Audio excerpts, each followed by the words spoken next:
So, hello ladies and gentlemen, welcome back to the simbroadcast.tv Twitch channel. Today we are live streaming, of course, for round number 33 of the Team Rock Racing 2020 Championship. I'm joined in the commentary box by Mr. Adam Brown. How are you doing? Hello. I'm doing well. I'm quite excited for today's race. Looks like it's going to be a fun one. Yeah, we are, of course, this time around at Blackwood Grand Prix, of course, in the LX4, the baby brother of the LX6. So, Adam, as a driver, how do you approach a round like this? Is there anything you take into consideration? Is it about tyres? Is it about just controlling the car? Is it, you know, what kind of racing management can we expect from the drivers here today? I mean, with any race in LFS, you know, you've got to be careful on the tyres. LX4, you can be a bit more harsh on the tyres. They're quite forgiving. And you've really got to be really careful over the curbs here, you know. The LX4, it's got some suspension, but you want to be taking it as smooth as possible. So, we will jump to qualifying around about now. So there's about exactly 12 well, sorry, no, even not 12, it's 13 minutes qualifying. If I could actually read what I've written down in my notes here. Started on the hour, of course, at 8 p.m. So after 30 minutes of qualifying, we've got two 13 lap races, the latter of the two, of course, being reverse grid. So first couple cars to approach the start finish line after making their outlap. So race pace, we expect to be around about 1 minute 23s. Qualifying could be mid to low 22s. I think the fastest time I saw earlier on in practice was a 1 minute 22.54 by I believe it was Marcel Nieuwert. Yeah, one thing to note is the first few laps we're going to see in qualifying are going to be quite slow because the LX4's tyres take a wee while to warm up, and of course you want some hot tyres. You don't want them to be too cold.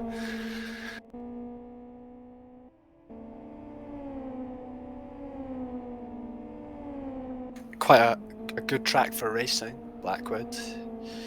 You've got a big, long back straight. You can see some awesome moves into the third corner.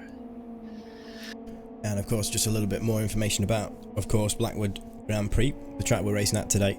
7 corners in total, 3.3 kilometers in length, or 2.1 miles roughly. We're going to go through the championship standings in just a second.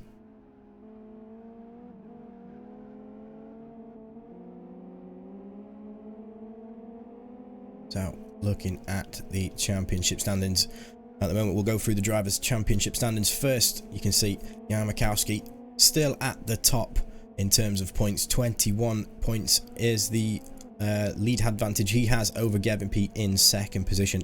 Lika Puntola in third position with Rick Cardle in fourth. You can see as the results trickle down, the difference from on points between the first and the man in 23rd, Mr. Ronnie Krompus.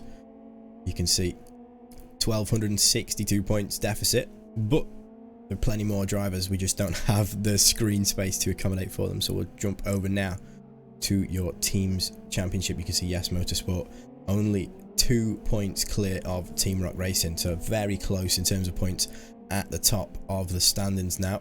World Class Lines in third position with Race Green Autosports in fourth, and you can see just the top three you would say are pretty close together, but then you look back.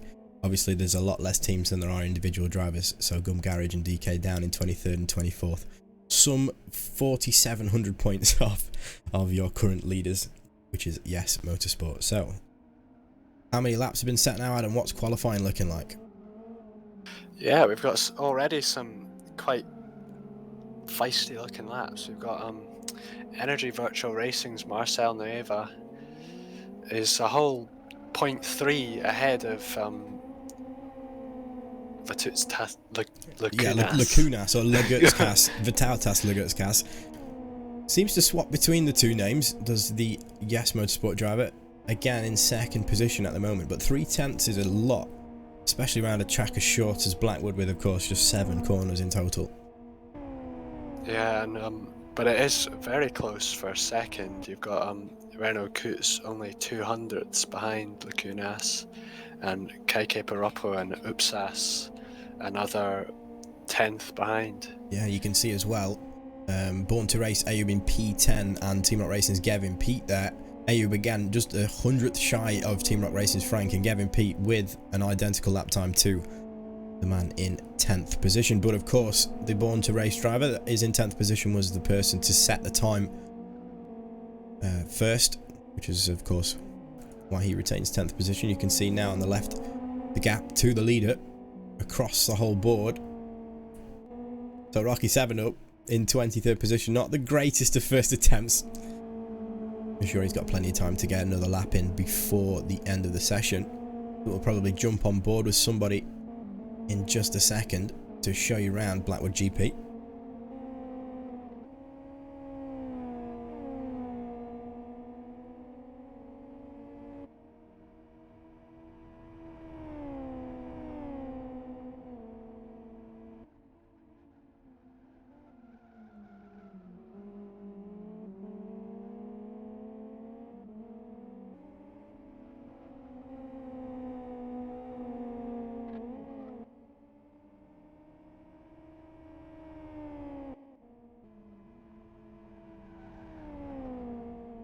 So Upsas now, it seems as though, has set an identical lap time to the man in second position. So both Yes Motorsport drivers setting identical lap times of a 1 minute 23.02.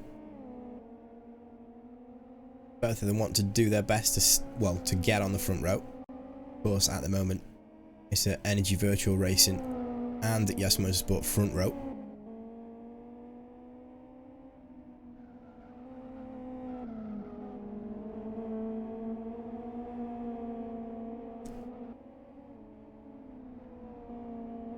So we will jump on board with the man in pole position.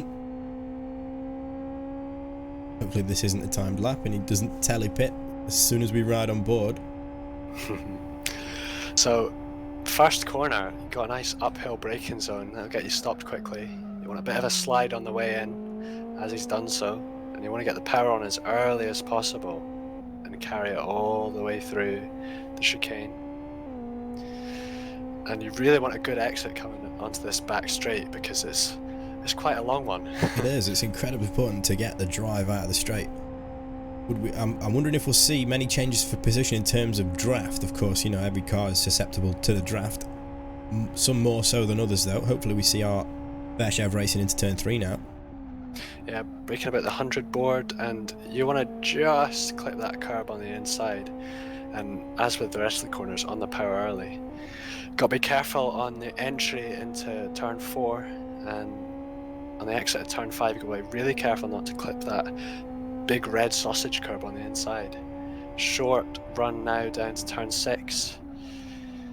Yeah, it's a deceptive turn number 6. You want to get it on the inside, but then there's that sausage curb, and it feels like a right-hander that's a 90-degree right-hander, but it's a bit tighter. Yeah.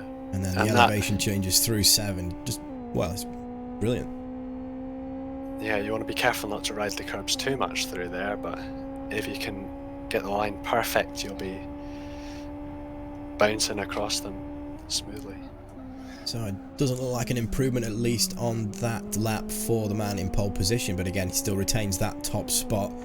A late lap from Renault Coots, or should I say a recent lap. We've still got about 4 minutes left in qualifying to put himself just less than a 10th behind the man currently in pole position. So Lacunas, after improving his time in P2, again pipped at the last minute by the Eyre support driver, a subsidiary team, I believe, of Eyre Attack, with Renault Coots. Yeah, Renault Coots was a member of Team Rock Racing, the people that run this league, but I think he's moved on to other things. Well, he's currently doing pretty well at the moment. Again, just completing that front row. He starts alongside, if the times are to stay the same, alongside Marcel Neva for Energy Virtual Racing. And it's good to see Kaike Propo as well now splitting the two Yes Motorsports drivers to slot into 4th position.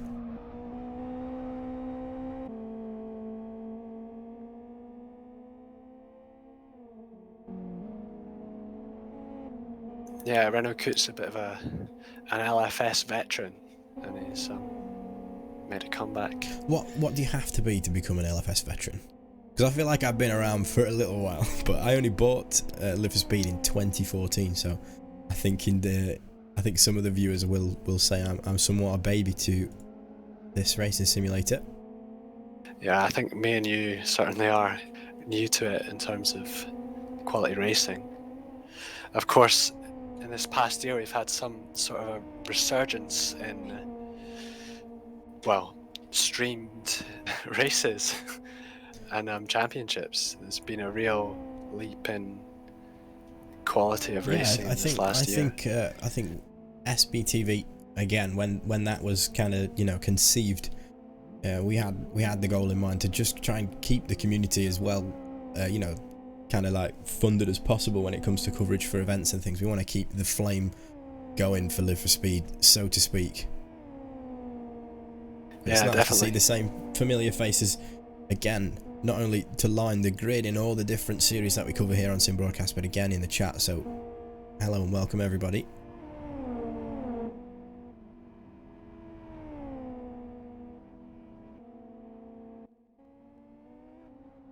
So we've got about a minute and 30 seconds left in qualifying, so plenty of time. Well, I say plenty of time, just about enough time for everybody who has left the pits in the last 10 seconds to at least get an out lap in. Of course, you can cross the finish line with about a second to go. As long as you cross the line before the checkered flag is dropped, you can complete one final lap in qualifying. So plenty of cars on track, and again 26 times in total. Quite a few cars here for the size of the track. Again, 3.3 kilometers or 2.1 miles. Doesn't look like many people have hindered one another with traffic, as we of course watch Trespasser try to improve his lap. He currently sits in P13 whilst his other teammates are both side by side on the second row of the grid in third and fourth.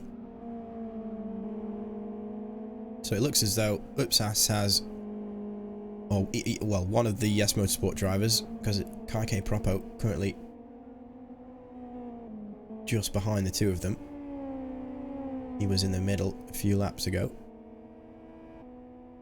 If Jari Catella in front of Trespasser here keeps that gap, he's got a nice draft going down the back straight. That'll give him an improved lap time, definitely.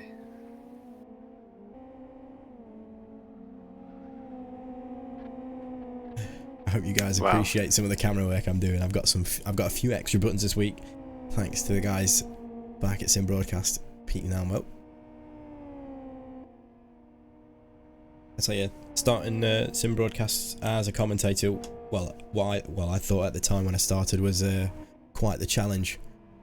Again, streaming the last couple of events that we've had here on Sim Broadcast has given me a whole new respect for Peter Butcher. Again, doing all the cameras and commentating at the same time, it's it takes some practice, guys. I mean, he's had some experience in the past as well, but definitely some respect for him.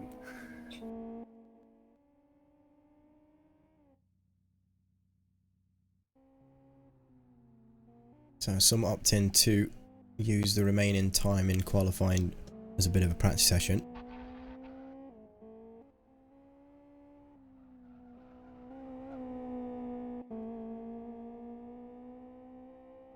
So it looks as though the last man across the line is going to be Yes Motorsports Unite, currently in P17. Again, less than a second off the leader. You can see just how tightly packed the grid is in terms of times now. He crosses the line, does improve, not by a lot, but you can see the position again that he's been shafted up the order 13 places from where he was to sit in 13th. So yeah, I'm sorry, not the same time as his teammate. He's 200ths faster. two 100ths faster. So yeah, very close in terms of time. But so, yeah, we've got some very close times from 12th to 15th. Actually, 12th to 16th. It's only 500ths of a second.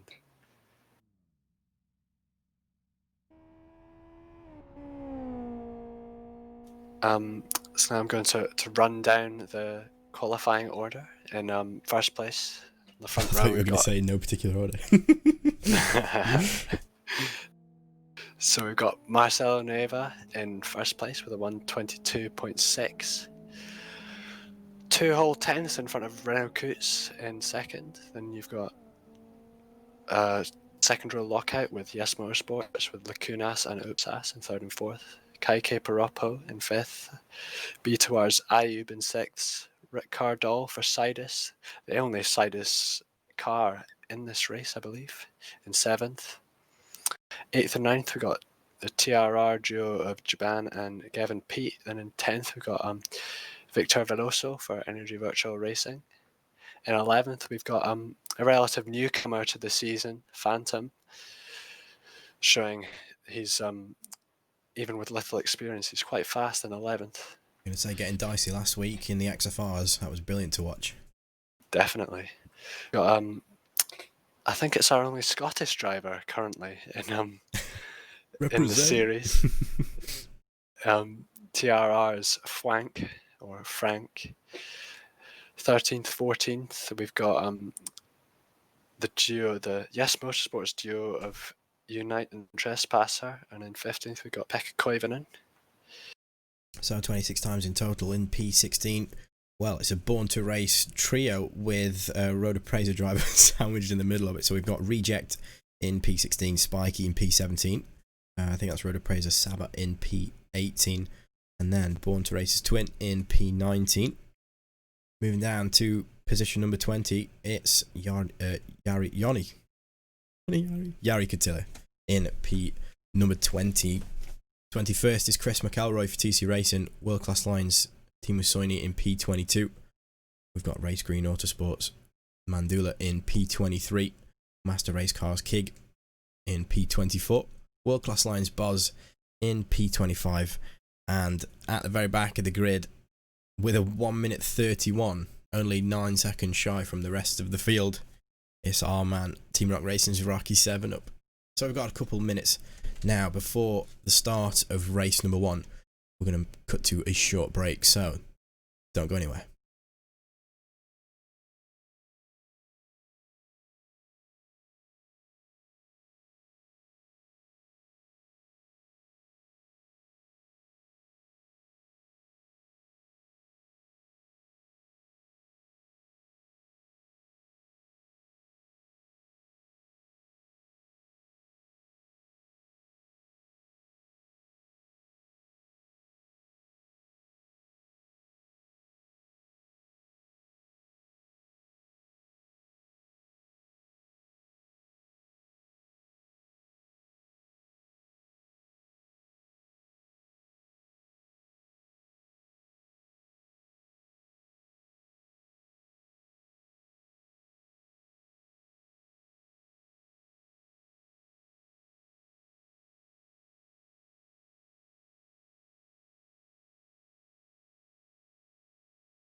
So welcome back to race number 1, round number 33 of the Team Rock Racing 2020 Championship. Marcel Neva on the front row waiting for the lights, and we are go. So a decent start from the field. Marcel Neva nice and clean away. They try to slot into single file, try and benefit from the draft.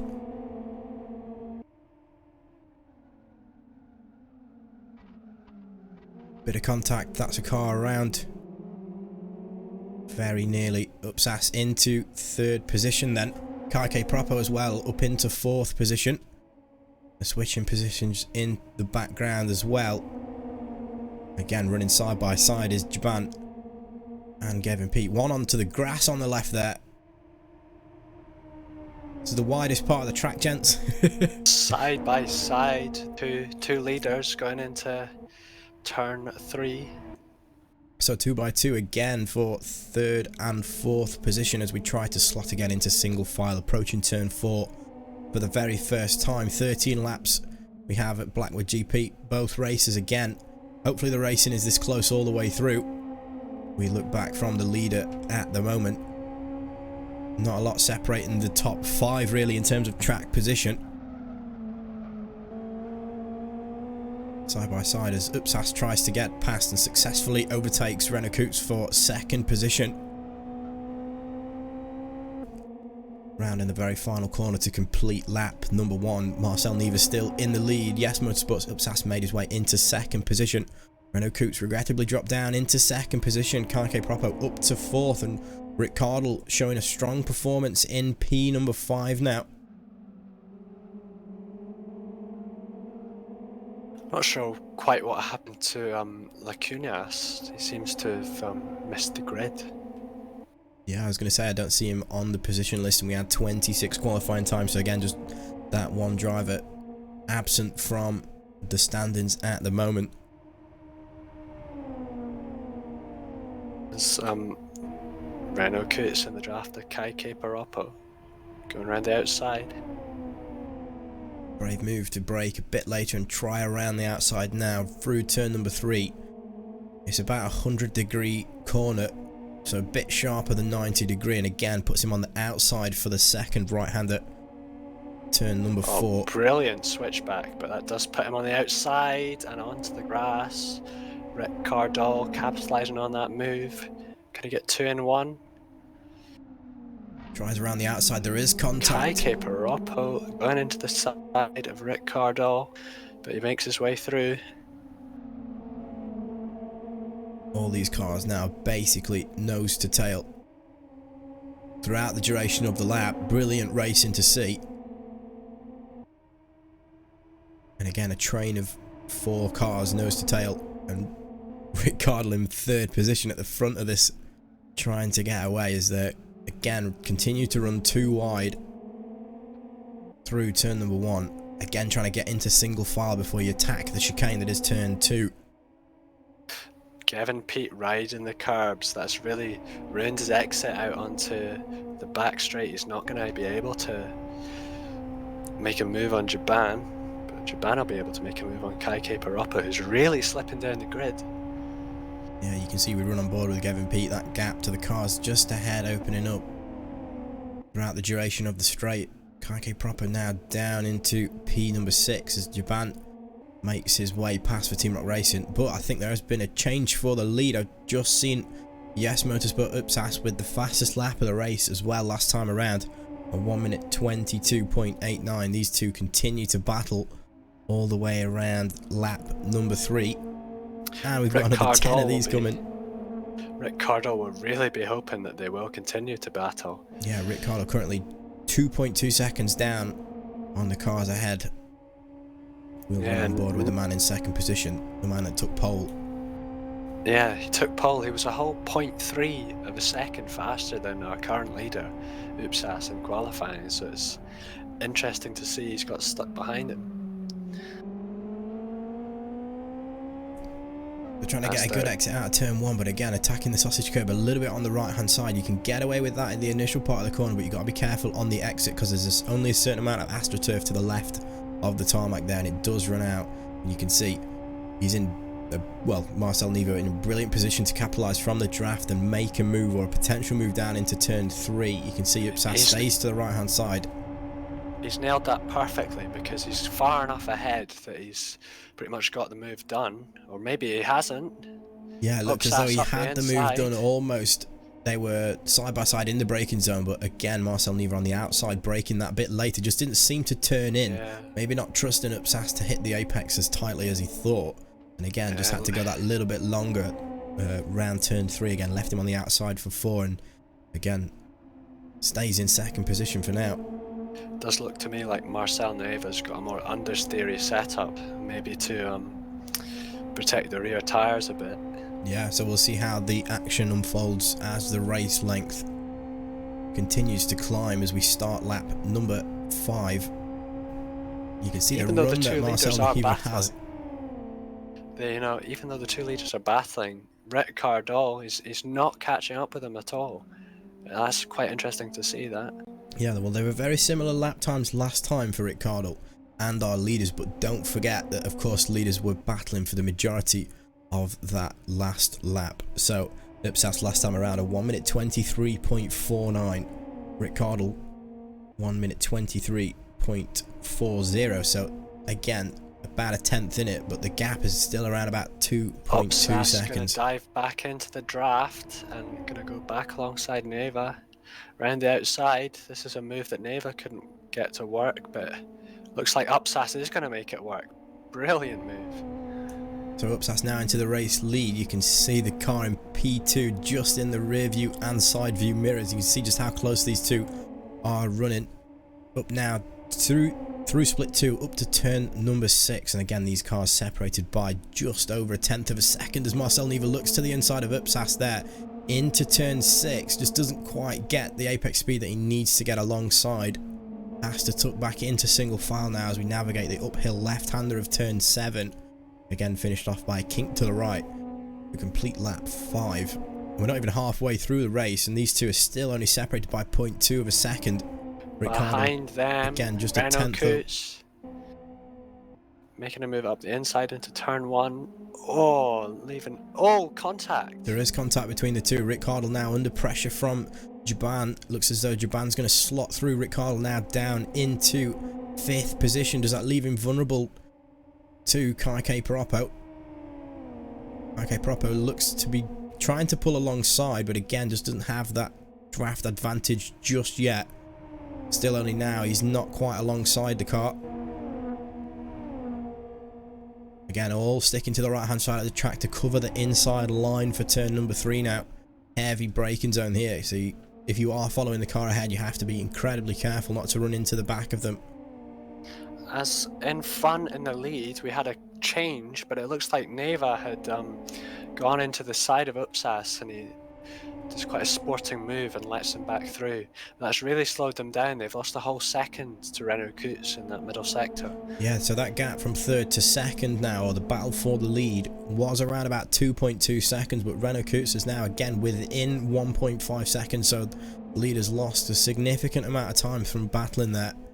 As Yeah, again, we Renault see the Coutts train from 4th and backwards, or 5th backwards. Renault Coutts on a flying lap. I think that may be the fastest of the race so far. Very close to the fastest lap of the race. So Renault Coutts last time around, a 1 minute 23.02 fastest lap of the race by the man currently in the lead, Yes Motorsport Upsas, a 1:22.89. So again, about less than a tenth and a half off the race best laps so far. As again, this train of 4 continues to battle along the backstretch between turn 2 and 3. 2 by 2 we run. Who's going to come out on top in terms of who can brake later, basically. Brilliant move for Ricciardo again to take that outside line sweep into the corner after braking just that bit later and still manage to hit the apex. Again retains P number 4. Looks as though we've got an extra challenger now in this group of 5.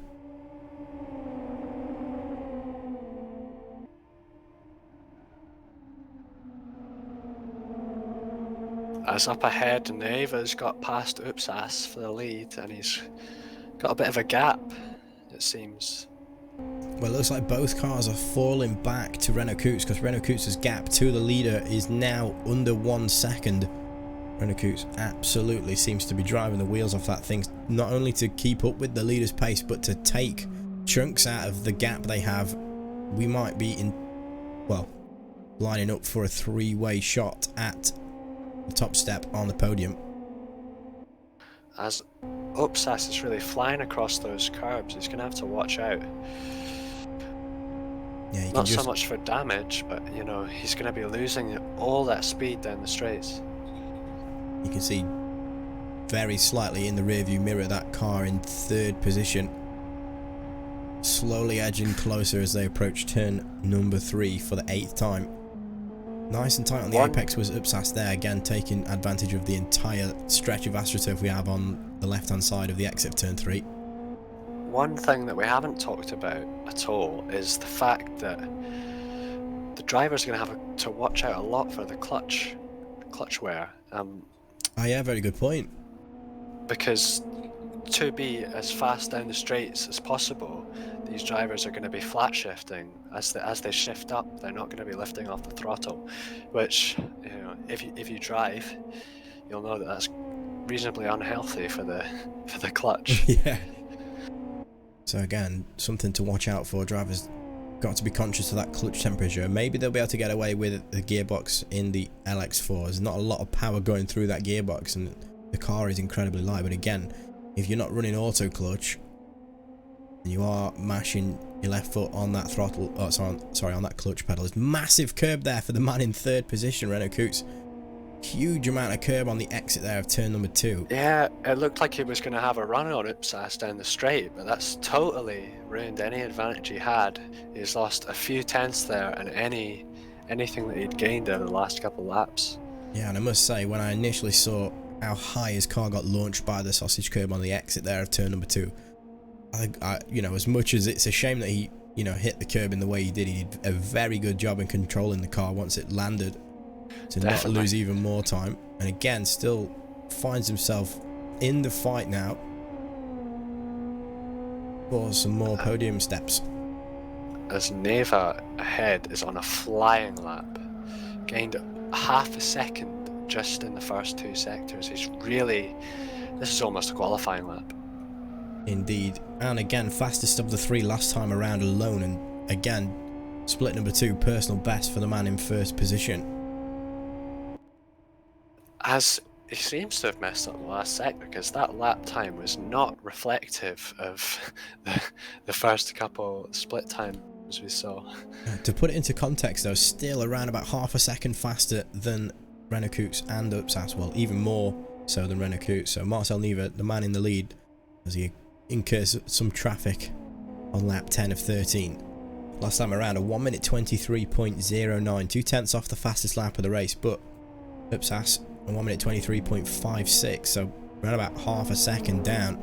And then in Jack, 3rd position. if I just interrupt you here, for 4th place we've got Eyre Paroppo going around the outside of Rick Cardall. Gets the move done right before the corner. Oh, a bit slidey on the exit, but he managed to keep it.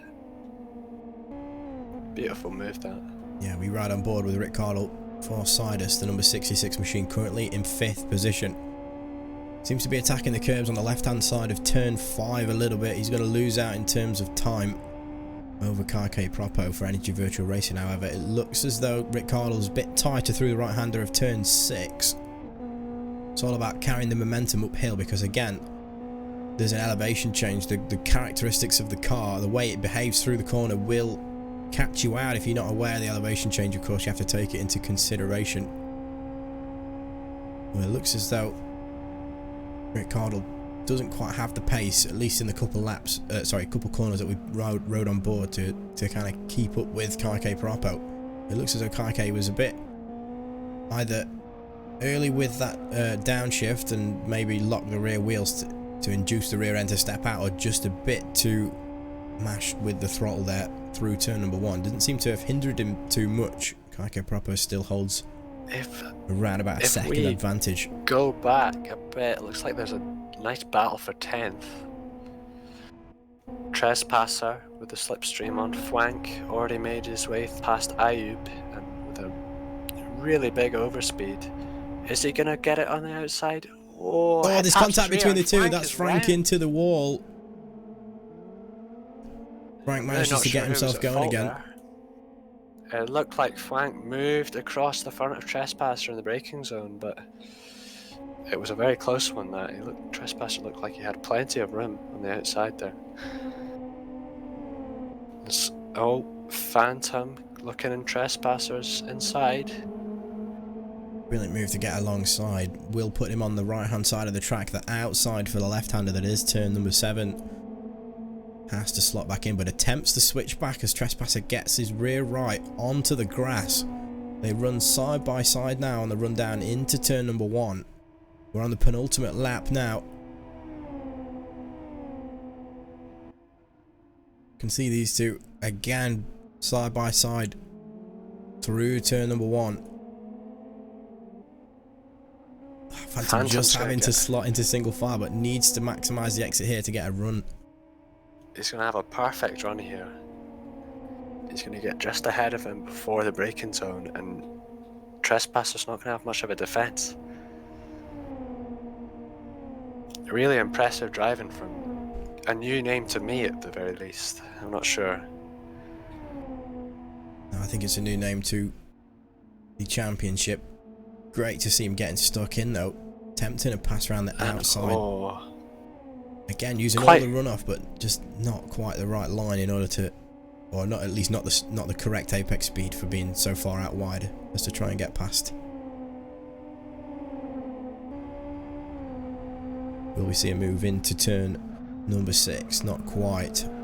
You can see the tyres out. Trespasser has to check up mid-corner there. Marcel Neva with a brilliant lap. Fastest lap of the race. Yeah, fastest lap of the race.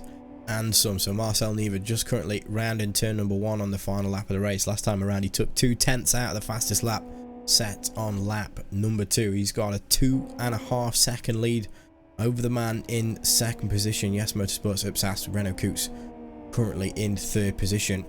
Kaike Paroppo 1.7 seconds down the road from the podium with Rick Cardle on his tail for 5th position.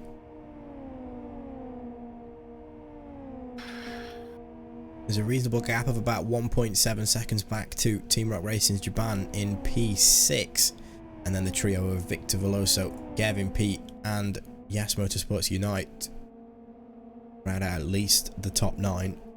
Born to Race Ayub in P10 at the moment, just around about 4 seconds back on this group. But if we go right to the back of the grid, if we go, looks like there's a nice battle for 19th place. Mandula round the outside of Jari Katila. So although that battle's not over, the race is about to be. Marcel Neva rounds the very final corner for the very final time in race number 1. You can see the clock, 18 minutes. He manages to take the checkered flag, and by 2.38 seconds. So brilliant drive for the Energy Virtual Racing. Yeah, a bit of a shaky start, but that was a commanding lead after he got away.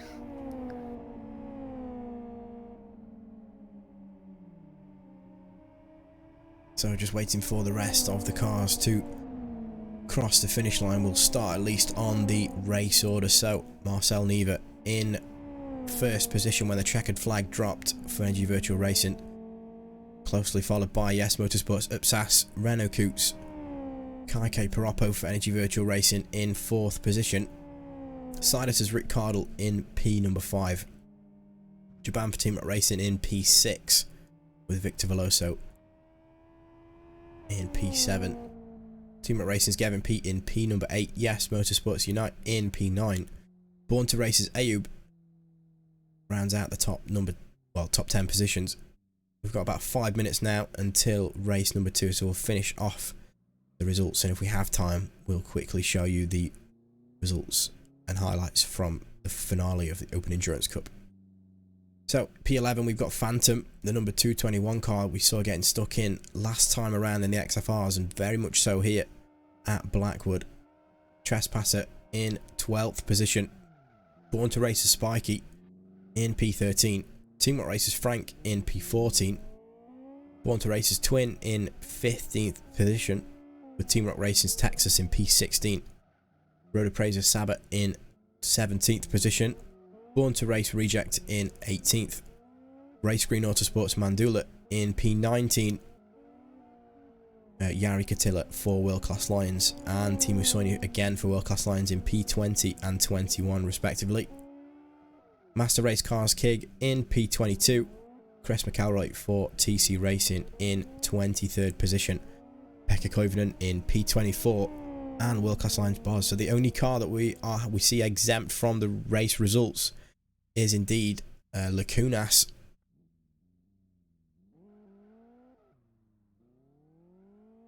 Yeah, a bit of a shame about Lacunas.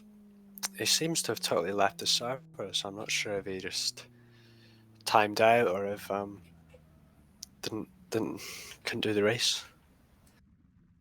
So, wonder what we can expect from race number 2 coming up in about 3 minutes. We don't exactly have the perfect amount of time to show you the highlights from the Open Endurance Cup, but we will show you something that we might think you're interested in, something that you might want to stick around for after the broadcast.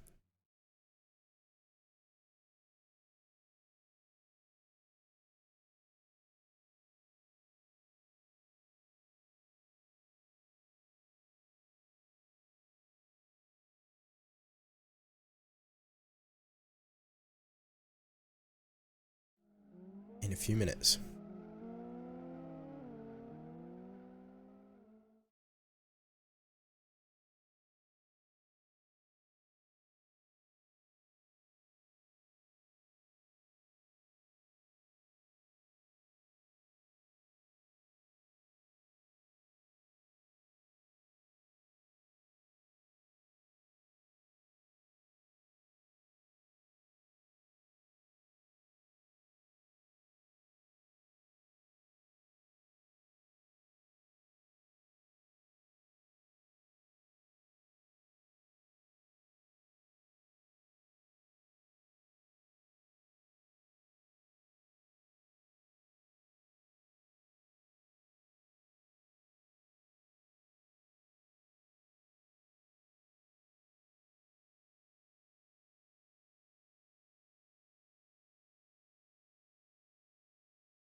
So, here we are for the second race of round 33 of the TRR Championship 2020. So World Class Lions front row. Yeah, brilliant. We are green. A lot of wheel spin from Boz there, but it doesn't seem to be challenged as we see filing into turn 1. Got a couple 3 wide going on there. Relatively clean. Sideways a bit for Boz as I think he's off the track into the tyre barrier, getting caught out by the sausage curb on the exit of turn 2 now. So his teammate Pekka Koivunen out in the lead, and Chris McElroy for TC Racing in second position.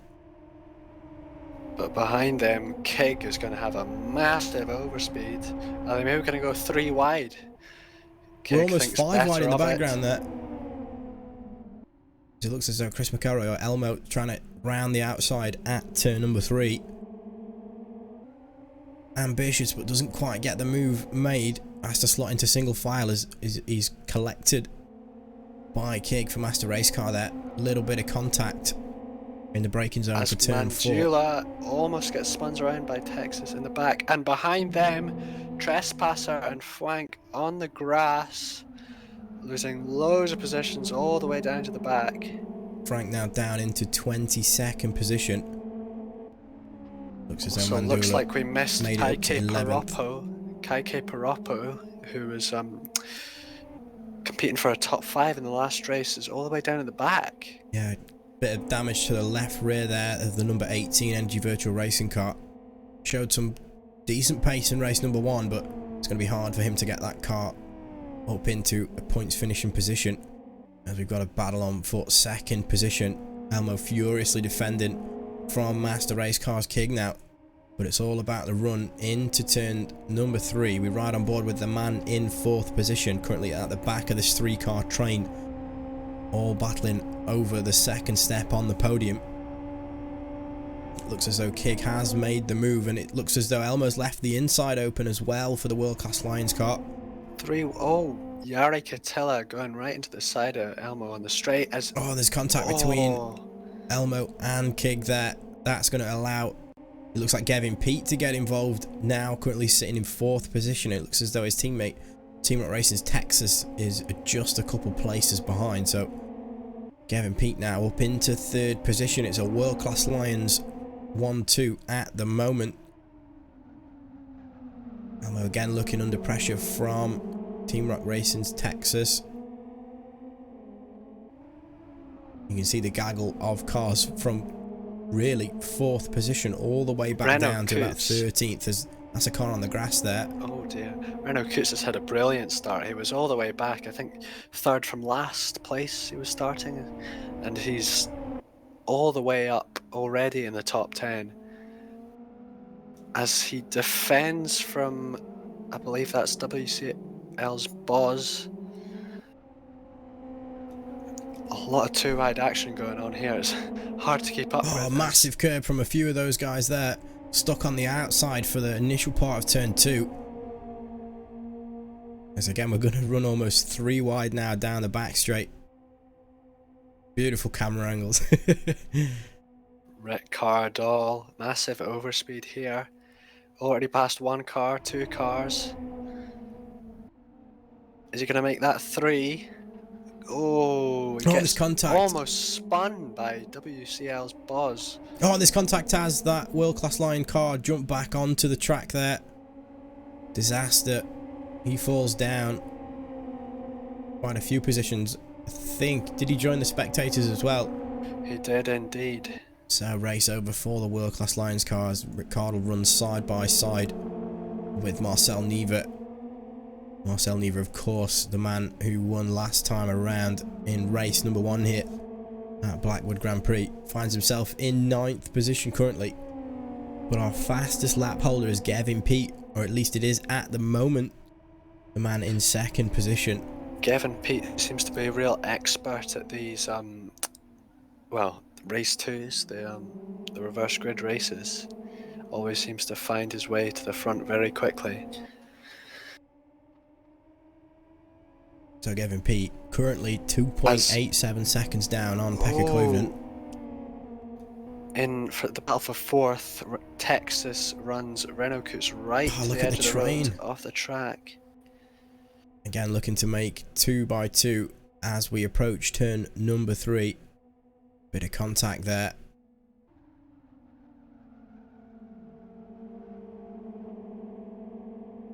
They're all trying again slot into single file.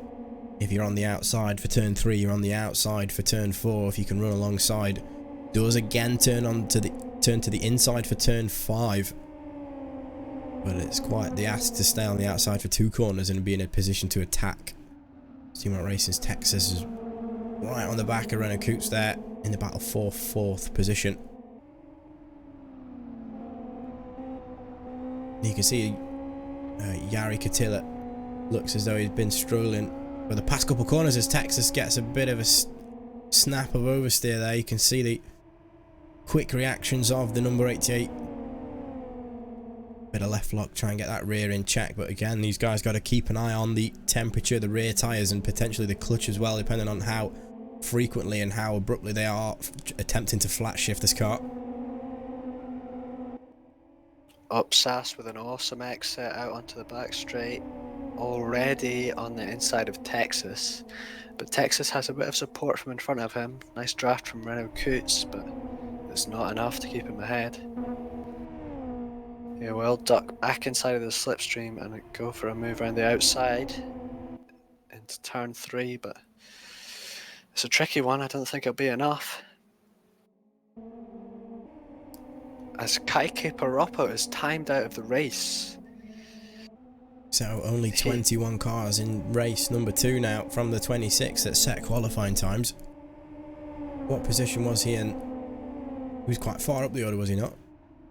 I don't believe he was, but he was a contender for the first race, but obviously no longer as Upsass. Oh, big contact there with the Eyre Catilla. He gets spun round. Looks like there was a bit of a lag to help him round there. That's a shame that he's dropped so many positions now, down in P21 I think now, as he's overtaken by his teammate. Yeah, the field's just so close in these races. If you make one little mistake, one little spin, you're going to be right at the back. So how many more laps can Renault Coots keep? Yes Motorsports, Upsass behind him. Upsass, the driver, in 4th position. You can see the darker grey car with the red stripe. That's the man in 4th position, Upsass. Around about 4/10 faster last time around than Renault Coots, currently defending from the Yes Motorsport driver.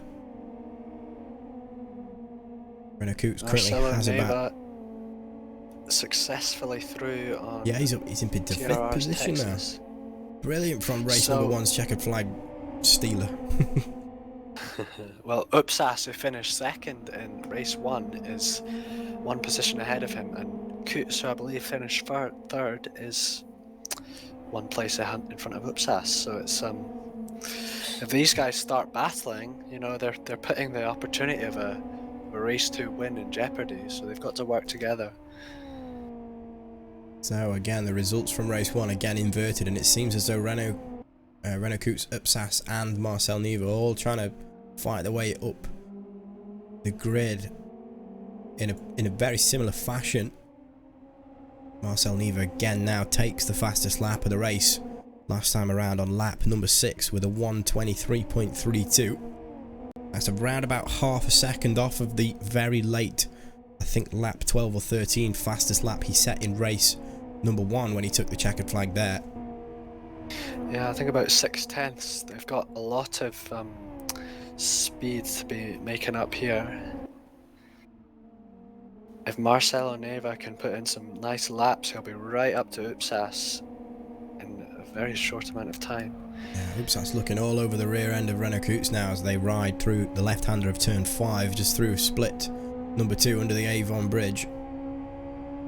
As Coots and Upsass set exactly the same split 2 times, they're really pushing each other here.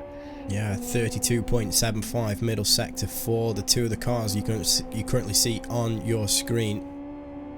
Looks as though Upsass was faster through the second part of turn number 7 as we start lap number 8.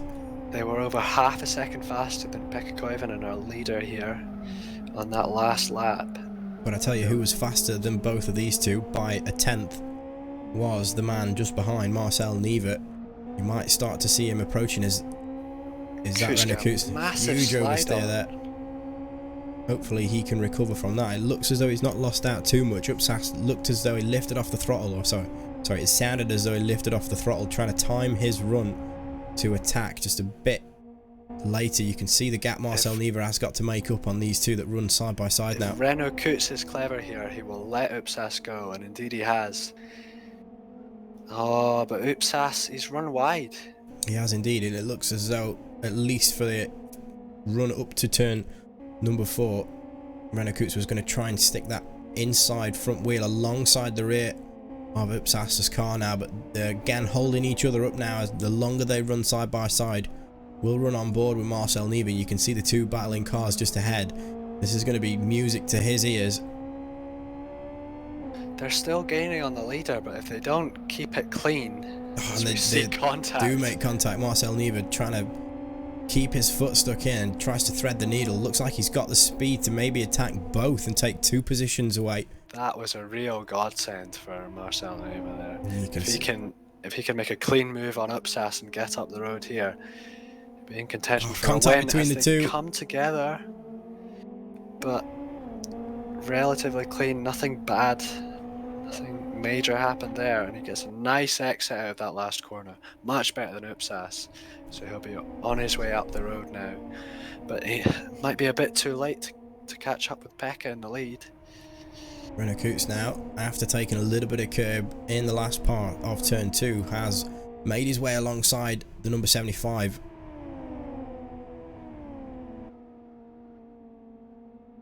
Brilliant move to kind of park it on the apex. Moves himself up just behind Marcel Neva. A look back from the man in 3rd position. He needs to get away from these battling pair. There's currently 3.4 seconds between Marcel Neva and Gavin Peat for 2nd position.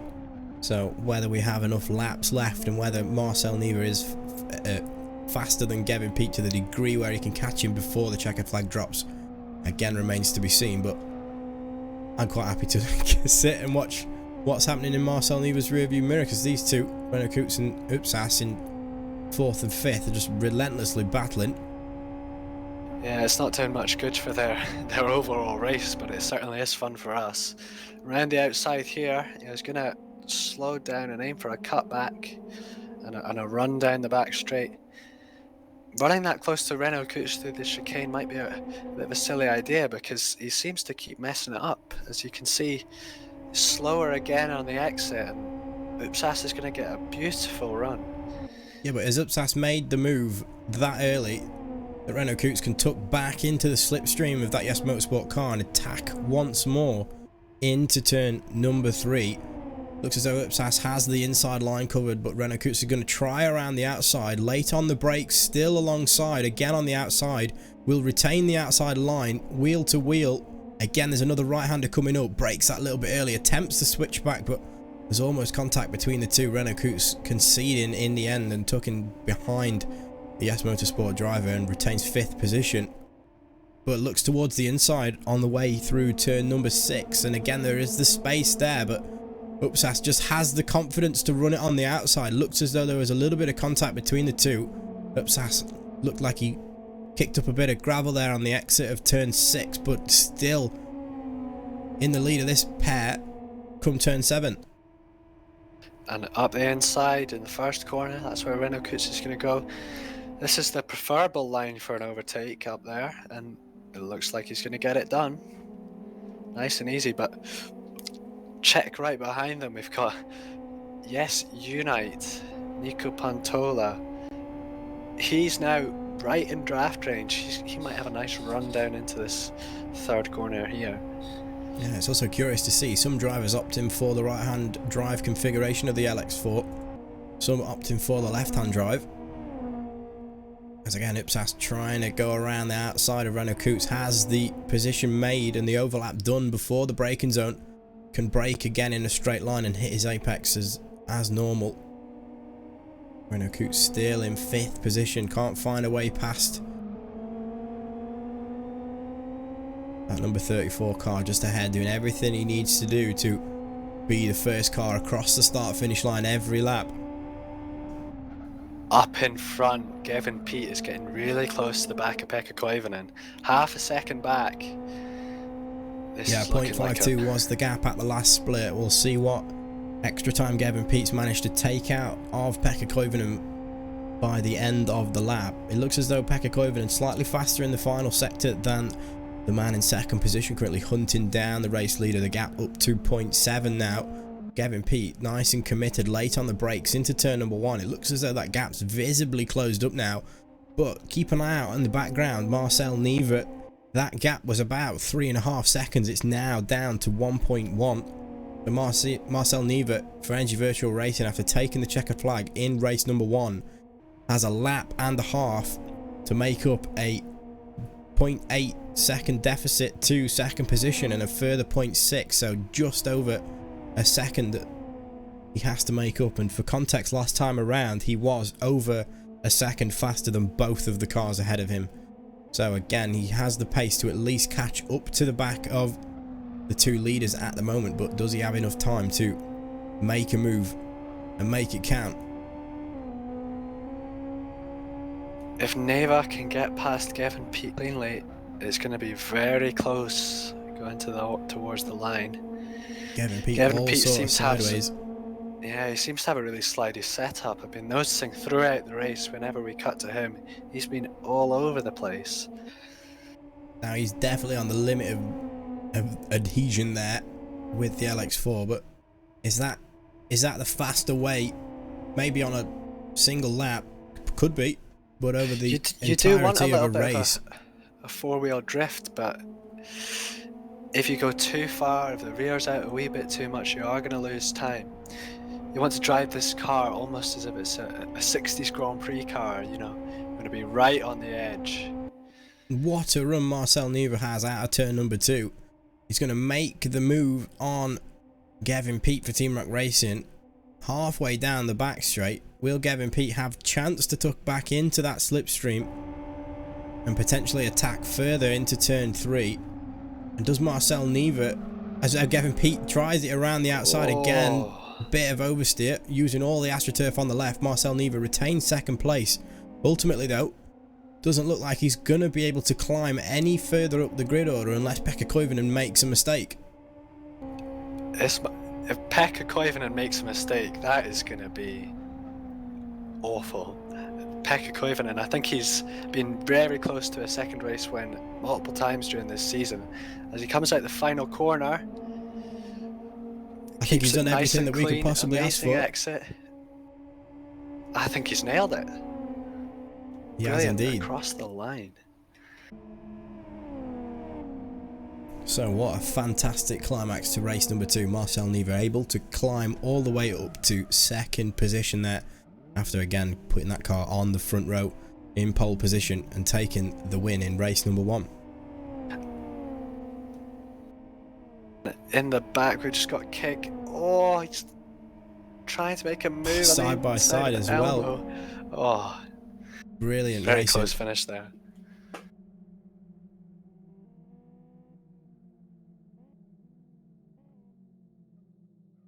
So, race finishing order for race number 2 of round number 33.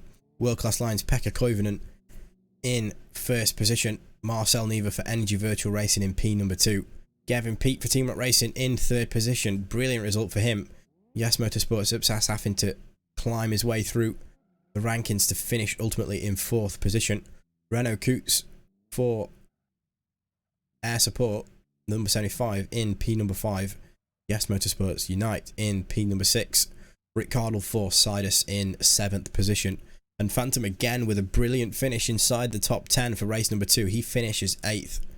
9th is Team Rock Racing's Juban, and rounding out your top 10 is Born to Race's Ayub. In 11th place, we've got Team Rock Racing's Texas, who started well but had a bit of a shaky race from then on.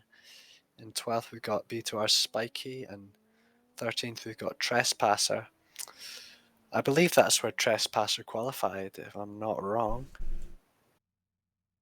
Don't know. Then behind him in 14th, we've got B2R's Reject. Yeah, Trespasser was 13th, just to confirm, so. Yeah. TRR's Fwank in 15th, and behind him in 16th, CCR's Chris McElroy. And behind him, MRC's KIG. And We've got a duo of world-class Lions cars in 18th and 19th, Jari Katila and Not just me that gets Timo mixed up with him. Soini. That's okay. And then rounding out the race in 20th place, we've got Race Green's Mandula. So 26 finishers in qualifying, or 26 times, 25 classified finishers in race number 1. Of course, we lost Lacunas in race number 1. 20 classified finishers in race number 2. So very strong grid. Yeah, I don't really know how to sum up this round, apart from I just want to see more of this type of racing, because yeah, they were able, well, the drivers were able to battle throughout the race, and due to the low aero abilities of the LX4 and how light and nimble it is, just enhance the racing tenfold. Definitely, it was some brilliant racing going on there. A few scuffles, a few coming togethers, but nothing that major.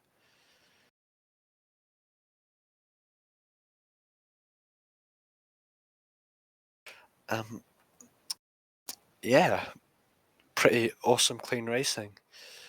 It seems to be closer when we have a smaller grid, but I don't know what you think about that. Do you prefer more drivers and kind of a more action-packed, crashy type race, or would you prefer the cleaner, smaller grids? I must say I do prefer the cleaner, not necessarily smaller grids. I think it is ultimately down to the quality of drivers in, you know, whatever series that we cover, and I think we've certainly seen brilliant racing up and down the grid.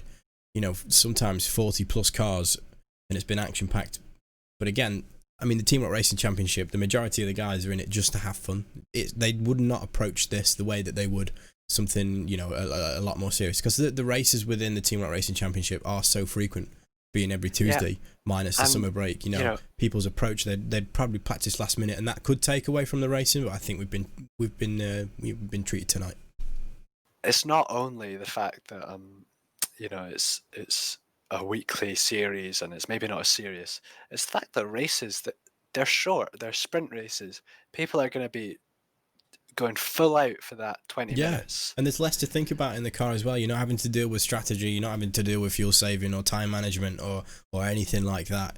So the you know, that you can probably jump on and now before the race starts, you know, get up to speed with whatever combo we're running this week, and just really have fun. And I think that's what's bringing the community together. That's why we see 25 plus cars lining the grids of the Team Rock Racing Championship races week in, week out. Yeah, definitely. It may be more casual, it may be more, well, it may not be as serious, but you know, the racing it does provide is very interesting and often quite exciting. Sorry to interrupt, guys, but you're talking about classic racing, good racing, exciting racing, sprint racing. Yeah, I like that. You like the kind of close racing, everything. Yeah, definitely. We do. You know, okay, so I think you know, chat's going mad as well. you know, LX4 is always kind of a good competition car. It's light and nimble, but doesn't everyone love touring car style racing? Can't beat touring car style racing. What are you trying to say? Isn't there a reason British touring car or World Touring Car is so good, DTM so good? Yeah, some brilliant close reverse grid racing there. Yeah. Okay, so Jack, I know you're new and you don't know this. Adam, you might know this. New Dimension Racing, as you know, brought the GT2 Challenge earlier this year. Since then, we've been thinking of what we're going to do. Jack, do you have a guess? Ooh, I do. My finger's hovering over the answer too. Okay, well, so we'll disqualify you. Adam, do you have any clue? I've got a bit of a clue. Okay, I think it might involve the word challenge. Well, we like the word challenge because we like to challenge our races. Okay, I think we've talked enough. Our friend Pete did the logo to this, so we thank him, and I think it's time to show it. So, ladies, gentlemen, other things, New Dimension Racing is going to bring back the TBO Challenge. It is using the XRT, the FXO, and the RB4. We always do a sprint race and a feature race with it. ask for you to give clean, hard racing, touring car style with those great turbo cars. And we have just released the announcement, and signups are now open. Visit newdimensionracing.com/TBOC to sign up. Adam, you might have been around to at least see a little bit of it or have Turbo Challenge in the memory, but what you guys both know of the turbo cars, how would you describe their raceability? Oof, They are, brilliant. They're different enough that throughout the different tracks, we're going to see some, depending on what cars have been chosen, we're going to see some different racers challenging for the lead. We're going to see some really interesting racing because of the variation. Yeah, and I tell you, another thing that's going to switch the TBO Challenge up is the fact that, of course, it will feature balance of performance, but also success ballast. Tell us a bit about that, JP. We are going to have balancing of performance for all three cars to try and bring everything in. We're going to have 6% intake restriction on the FXO. We're going to have 2% on the XRT, and no intake restriction at all on the RB4.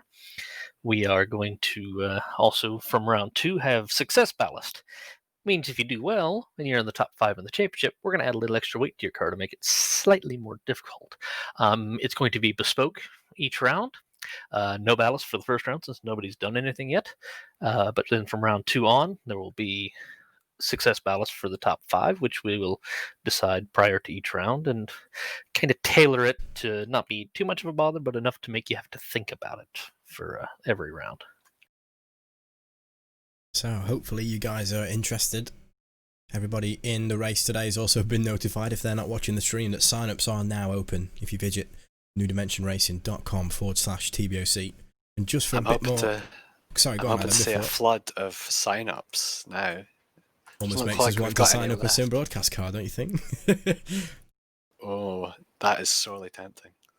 If only I could talk and drive. If only I could drive.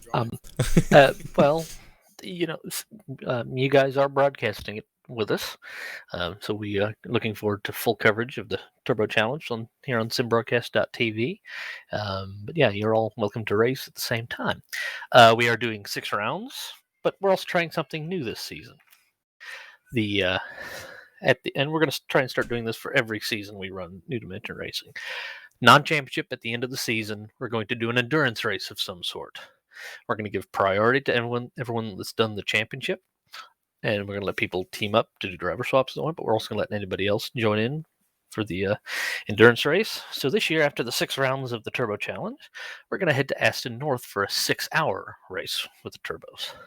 So again, a post-season non-championship team endurance race after everything's been settled in the main championship. I think if we were to enter a car, that would be the event that we would enter in. I would quite happily drive in a 6-hour. Definitely. That format has worked very well for City League in the past. It's always produced some quite exciting endurance races. So I hope it works the same for NDR. And again, just for a little bit of history on the TBO Challenge, originally founded in 2009 by Chris Wilco 868 Wilkinson and Jack Geordie Ward, if any of those two names ring a bell, when they were part of International Motorsports Association team.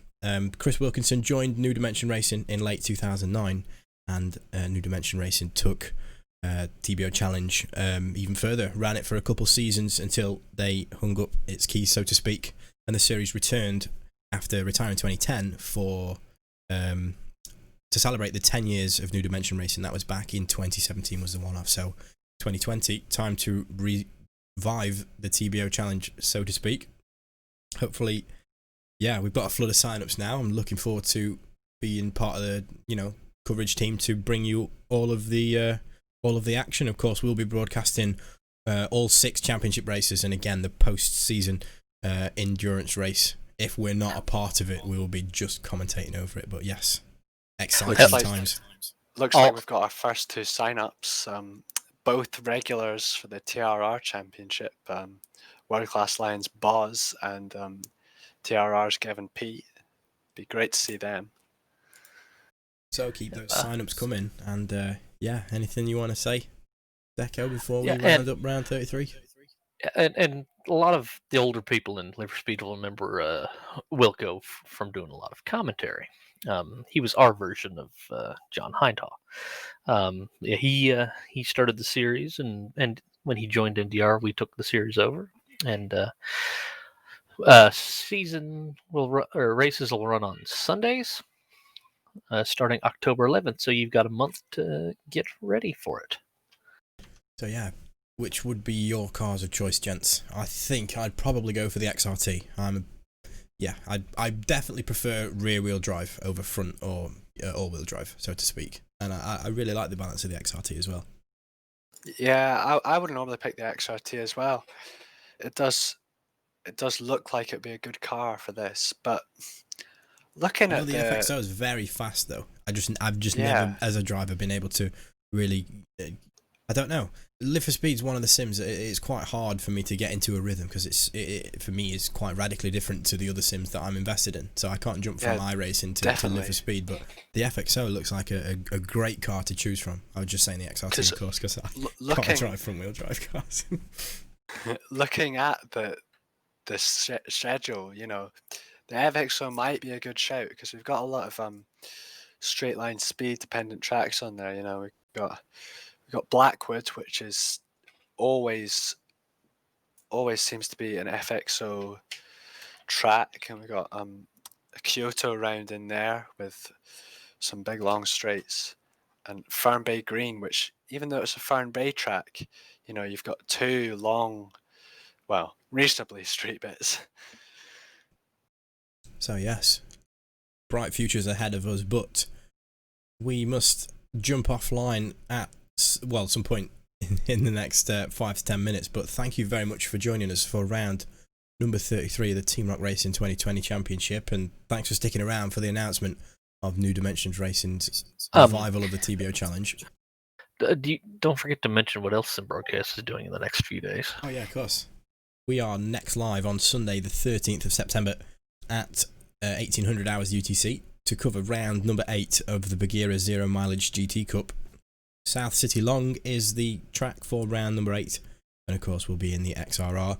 Just after Sunday the 13th of September, when Bagheera is all wrapped up, we're again live a week from now on Tuesday the 15th of September at the same time as usual, 1900 hours UTC, for round number 34 of the Team Rock Racing Championship, coming from West Hill National in the XRG. So again, radically different scenery and radically different machinery. So yeah, keep it tuned to Sim Broadcast. I wanted to take a moment to thank New Dimension Racing for choosing us as a platform to announce their new TBO Challenge. I also want to thank everybody at Sim Broadcasts and Adam Brown for joining me in the commentary box. It's been brilliant to have you guys along, and thanks to everybody for watching today's coverage of round 33 of the Team Rock Racing 2020 Championship. Hopefully we will see you very soon. Take care.